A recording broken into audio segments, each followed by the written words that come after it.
The views and opinions expressed on any program are those of the producers and/or the persons appearing on the program, and do not necessarily reflect the views and opinions of FRC Media, Bristol Community College, or the City of Fall River.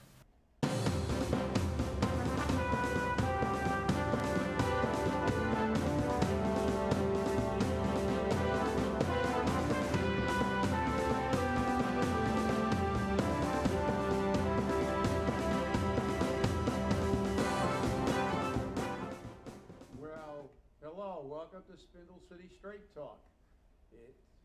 I'm Chip. I'm CJ. Chip, do you have your mic on? I think so. Oh, well, wait, actually, I don't. See, it must be Christmas. The elves. There you go. The elves stole it. Am I okay now? There you go. We were talking before, and you heard me. So yeah. You should never assume. Or so I assumed the mic was okay. But it's Monday and it's Christmas Eve day. And one of Santa's little elves just walked in. And I know that you are looking forward to seeing CJ in his elf hat, but apparently the elves took all their hats with them. And I heard this morning on the news they were sighted in Australia with Santa. So unfortunately, you're not going to get to see CJ in his elf hat. Oh, shucks. But hey, it is what it is. So I hope everybody had a good weekend preparing, and now it's time for the holiday to start in earnest. And again, our news is always the news is recall objection leads to quote complicated unquote. I don't know why they just complicate it. It wasn't that complicated when we did it. Everybody. That's the problem when you not one lawyer. Not two lawyers, but three lawyers. You got the Jazel's lawyers, you got the recall lawyers, and you got Joe Macy doing something he shouldn't be doing, as far as I'm concerned, sticking his nose in this because it's a personal matter that the mayor has to take. Exactly, and they're talking about quorums. Of course, it's a quorum. She was there. It's like saying that if somebody abstains from a vote, that you don't have a quorum any longer. There have been circumstances where city councils have abstained. People on boards have abstained from voting. That doesn't mean they're not there. Right. When you look at a quorum, it's people who are a part of that board or organization and are physically present. It didn't say, at least any constitution and bylaws of any organization I've ever read, and I've read a lot of them, didn't say that a quorum has to be individuals who belong to that particular group and are willing to vote on every issue. It doesn't say that. So, they're making this complicated. They're delaying it on purpose. And Darrell Gagnon actually said, why don't you go directly to court? We went to the Board of Elections, then went to court. It will end up in court ultimately. But it seems as though this is intentionally delaying the process. And we know why. We know why. At least it's our theory. Well, he's trying to get in to the 180 days so he can stay in office. And as we said on the last show, you know something, Jazel? Embrace it. Schedule it early. Do whatever you got to do. You should be embracing it. Let the people truly speak. Stop whining about there's this small group that's persecuting you, and this isn't the way the people really feel, and they want you as mayor. So why don't we let the people decide? And the people have a right to decide in a recall. So well, what's very interesting is he said on the local radio that he wasn't going to do like Will Flanagan did. And he's not going to take it to court. Yeah. He's not going to do any of that. And his lawyer even said, we can resolve this matter without going to court. We're just going to have to reconstitute this board. He appoints them. Nowhere in the charter, nowhere in state law does it say the city council can appoint them. And that's what the recall attorney wanted to say. He said, well, if the mayor appoints them, that's like a murder suspect picking his own jury. Yep. So it's a conflict of interest. Right, so it's going to end up in court anyway. Exactly. Because if that board votes along with the mayor and doesn't certify, petitions that have over 2,000 signatures in excess of what the law requires, you don't think it's going to go to court? See, the problem is that, look, it's a delay tactic. And I know, CJ, and anybody with a modicum of logic knows what he's doing. He's trying to get, he's trying to collect his paycheck as long as he can, and he knows if he can drag his feet and delay this in court, or delay it and by any means necessary, and he gets to the 180 days, you can't have a recall. So all this was in vain. And frankly, I'm a little disappointed that the recallers aren't pushing this and pushing it really hard and trying to get it to court. Neither attorney wanted to go directly to court. It's going to end up in court anyway, guys. I hate to say this, because if the board votes in favor of the mayor's going to take it to court to delay it. And if the board votes in favor of the mayor's position and the mayor's attorney's positions, it's going to be a conflict of interest, and we're going to go. We just got a clarification from one of our viewers. It says the charter says 75 days, not 180. So. Oh, that new disaster. The new disaster. The new disaster. Well, thank you for the correction. We stand corrected. It used to be 180 days. Now it's 75 days. So we may be having an election that will. The guy's got, an election to have another election. An election for 75 days. It's like, 75 days is like 2.5 months. So. Why bother? Why bother? Yeah, and that's the fact. Again, that's something that was so obscure in the charter. I had a lot of issues with the charter and its ambiguity and its vagueness and everything else. And that's one, I probably just went right over it because it was like that, reduce it. 180 is bad enough because by the time you get in, look over the city's finances. You're running for another. We got another election coming on. But then it's neither here nor there. If that's what the charter says. But then again, what the charter says doesn't matter. Haven't we determined that on how many occasions? It's whatever Joe Macy says. That's it. That the charter says. Whatever he says. Whatever Joe Macy says, the charter says. The great and powerful odds. That's right. Oh my God, it's unbelievable. But they're talking about it being complicated, and look, it is complicated because they make it complicated. It's not that complicated. Okay? I mean, let's look at this. Let's look at this from the bottom line, the very, very, very bottom line of this. There's a recall process that's legal. A recall process is obviously totally justified, since the Constitution of this Commonwealth and the Constitution of the United States and the Declaration of Independence clearly state that if a government doesn't work, you have the right to replace it. We are the government. The people are the government. Commonwealth of Massachusetts' Constitution says that the politicians are our substitutes. They are not monarchs. We didn't elect them then to become princes and dukes and duchesses. They are at all times, and that's what it says, at all times, our agents and our substitutes. So we have a fundamental right. As a matter of fact, that is the greatest example of government, when the people are weighing in on the effectiveness of an individual or a government. That is what this nation was based on. That is the very foundation of why this nation was created. And we got these lawyers trying to make everything complicated and, we're disenfranchising crap. You're disenfranchising the United States of America's foundation by making these arguments. You're trying to say that, the people who voted for Jazel, well, there are a lot of people who signed that petition for a recall who originally voted for Jazel because they're sick of them. So, this whole thing is complicated for a reason. I know that the recall attorney, I believe, really I don't know, we believe, we've been told, he's working pro bono. But Jazel's lawyer's not working pro bono.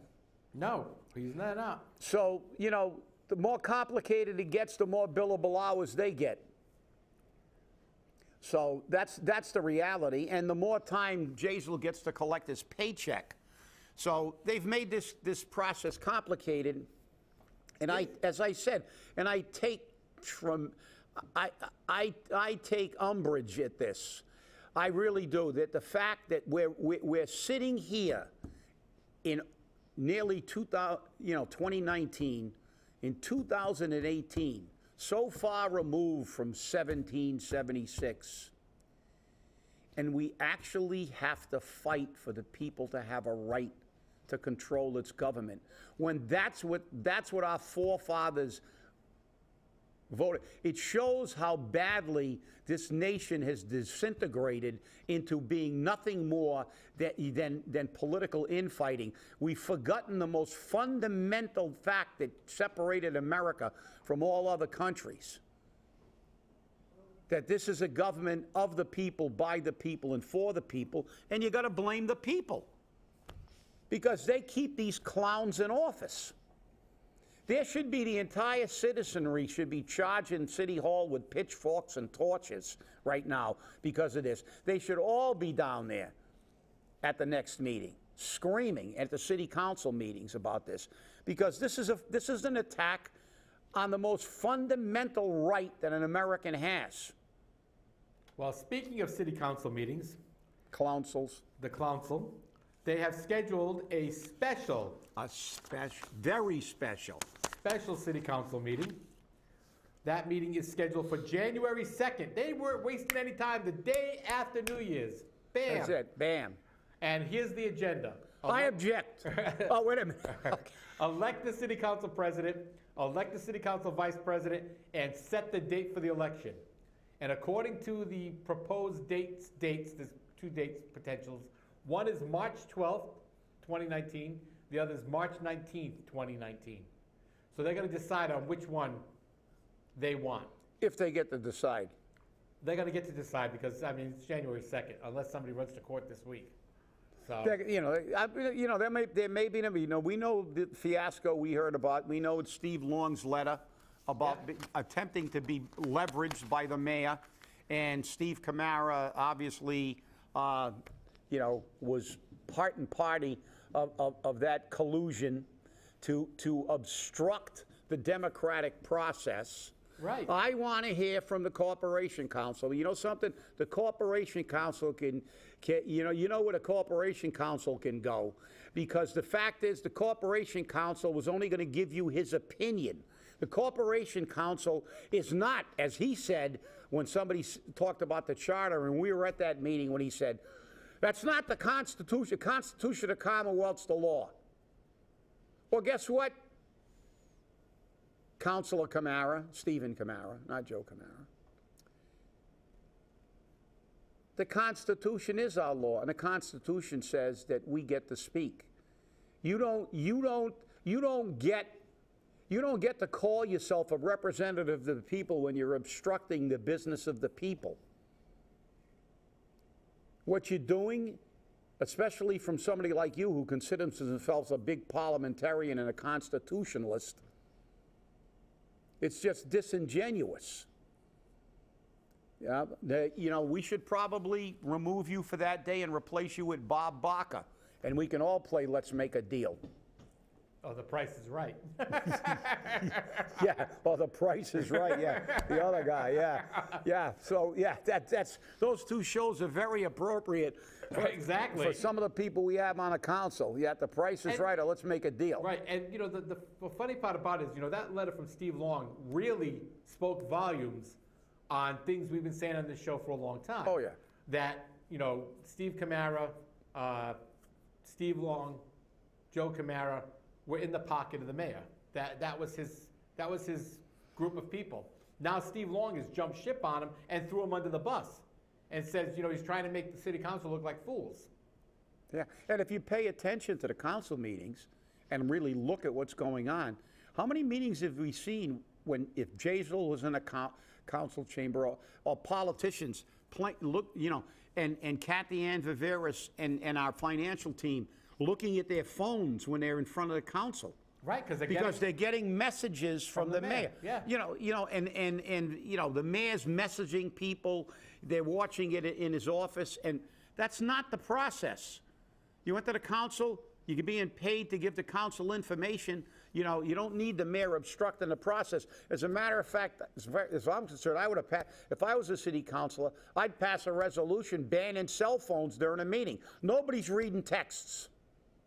Nobody's reading texts. Nobody's going to be communicating with the mayor in the middle of a meeting. If you want the mayor down here and you don't have an answer that you're getting paid to have, go up, adjourn the meeting, send her upstairs and have them bring them down if it's that important. Because all that is political stuff. But they never get any information. You know, it's like, oh, well, we'll bring that information up at the next meeting. No, I know. But what they do is they get their marching orders. Right, and that's why I was stunned when they brought in the snow removal cost sheets. And there were bar graphs, but they still didn't prove, at least to my satisfaction, why Jen Andrade got $10,000. And that's I mean, if you haven't read Mark Dion's Christmas column, I'll tell you, it was funny as all hell. Yeah. Because Jen Andrade was put in that Christmas column. So, well, you know, look, bar graphs and pie graphs and charts and projections, and it's all crap, because the old adage is very, very true. You know, figures don't lie, but liars can figure. They made a bar graph. How's she saving money? She plowing any streets? She's shoveling snow? Yeah. Oh, I'm sorry, she did. Mark Dion spotted her in high heels and a skirt shoveling his sidewalk. So, absent that particular circumstance, what has she done? And as we said before, it's all BS. It's all BS. Why do you have John Perry getting a snow stipend, and he's a department head, and his department is? It's their job to do snow removal, and you need a chief of staff there to do what? And to do what? And how are you saving money? You got sector wardens or captains or whatever the hell they call them. Sector leaders or something. Sector leaders or whatever euphemism. They're getting extra money to oversee the plows. The plows have got GPSs. We got a department head. We got an assistant department head. We got supervisors in DCM. We got so many damn people but nobody knows how to do their job. But we got to give Jen 10 G's to do what? To do what? To do their job. To do their job, and it's not her. And by the way, if you read her job description, it's in there. It's in. She's supposed to do anything she's given. That's right. For free. That's part of her salary. Right. And she gets, for a stipend, she gets 3 times the amount that John Perry gets. More than 3, actually. I think it's 20-some hundred, and she's getting like 10 G's or something. No, he gets 3,000. Does he get 3? I thought it was 20-some hundred, but whatever. She's getting more than 3 times as much. As I said, try to become a manager or something like that and see how many jobs they give you, and they don't give you any pay raises, and how many hours you have to work without any compensation because you're a salaried employee. She's a chief of staff. Her duty's basically to do any damn thing the mayor tells her. Well, and it's like, so if you really need her help in snow removal, number one, you should fire John Perry and everybody else associated with snow removal. This is all government crap. The government's answer to everything is to hire more people, pay the mower, and have 100 people to screw in a light bulb. All of them either political contributors or relatives. So, you know, this is an absolute, I mean, even to discuss that stipend, it's an insult to even try to justify it, and it's just, it just rises to the level, it went from the ridiculous to the sublime when I see Pinocchio and Geppetto up there with bar graphs. They could just, I'll tell you what, the American Nazi Party should probably hire them to justify to prove that they wouldn't have a Holocaust. They'll probably come up with a bar graph. I mean, you know, it's ridiculous. I mean, it's just and it's just. I mean, I can't find the very rarely I can't find an adjective to describe how you're speechless. Oh my God! How ridiculous this is that these people are getting the kind of salaries they do to do nothing but justify the political machinations of a man-child. I'll tell you, it's just very interesting because the way they justified that stipend was that it came out of the mayor's salary line items. Because he had extra money because he didn't and by the way, and how did the mayor earn that money? He didn't. We paid it. It's tax money. Right, but it was money that was allocated for a chief of staff, and because he had the position empty for so long, he had extra money.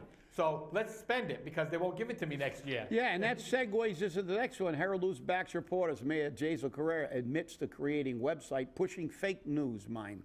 But guess what? This is the quote from Lisa Stratton, Vice President of News for Gatehouse, New England, and General Manager of Herald News, condemned Carrera's use, and this is a quote. Quote, "It's simply stunning to me that the mayor has chosen to align himself with President Trump's sophomoric assessment of legitimate news gathering operations by creating a quote-unquote site about one of our hardworking reporters. While I appreciate the mayor's candor in admitting he is the person who created this nonsense in our reporter's good name, and that makes it nonetheless outrageous that the chief executive of the city is engaging in such childish and spiteful behavior. If it weren't for the Herald News, it's unlikely our citizens would be aware of the full extent of the predicament in which the mayor is now embroiled. The mayor ought to be celebrating the solid local reporting the Herald News delivers, not undermining it in one of the most juvenile manners possible. We stand steadfastly behind our staff writer, Joe Good, and the level of professionalism and expertise he brings to the job and community on a daily basis," unquote. Well, you know something? I think the key is childish, sophomoric, spiteful. Those are the words that I get from that Lisa Stratton quote that are really applicable on so many levels when we talk about the mayor and his entire, all his minions. They're sophomoric. They're they don't, as I said, to go there and justify a $10,000 stipend would buy, it's just incomprehensible how bad this has become. And again, this just goes to show why you can't. I mean, how can you say he can be effective? People are reading these news reports, and he creates fake news. Which is fundamentally lying. Fake news is a lie. That's a euphemism for lying, and he gets to lie and create these things to try to get at somebody and undermine somebody else's credibility. And then he claims he wants to be considered credible. And this is not unique. We've seen him be proven to be less than accurate, because I'll use a euphemism for lying right now, to be less than accurate on so many occasions.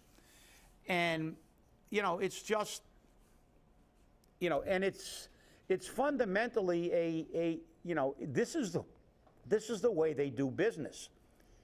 I mean, how many times have we seen our financial team go up there without the figures, or with figures that were inaccurate and had to recorrect them? I mean, this is just like the administration of nothing we say can be considered accurate. But we'll spend more of our time justifying those things and then ultimately be proven wrong. And look, you and I both know that I didn't expect to be treated as well as we were by the local media, including the radio. We did interviews. I did an interview almost daily on the local radio. We gave interviews to the Herald News during our recall, and they were very accurate. And I've dealt with Joe Good on some issues, and other reporters too, Mike Holzman and stuff, and they try to be as accurate as possible in most cases, and they were fair. And I did not expect in our recall, because we weren't dealing with a mayor that was being looked upon with displeasure by the public. We were recalling a very popular, personally popular mayor.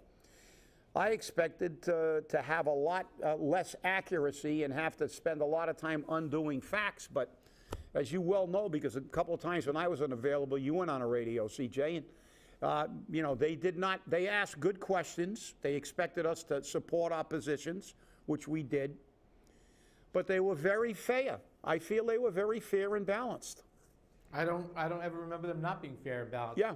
But for the viewers who are interested, the website the mayor created, he actually bought a domain called joegood.com. He didn't even create a website for it. What he did was he used what's called a redirect. So you go to joegood.com, but it redirects you to a website in France. And it redirects you directly to an animated GIF, an animated picture of Donald Trump going, "You are fake news, you are fake news, you are fake news." That's all it does. That's all this website does. Granted, you can buy a domain for $15. It's not a big deal. But it's obvious that, like they said, sophomore, juvenile, there was no question about it. But now we know what he was doing in Paris. Right, there you go. See, we thought he went there just on vacation. He was working. I apologize, Mr. Mayor. You were figuring out how you could redirect this website over to France and then back here, try to cover your tracks. But it wasn't just a party time down at the Eiffel Tower and the Champs-Elysees. Picked a good time too, because they're having quite a problem out there now. Well, the thing that really gets me is the fact that he has not.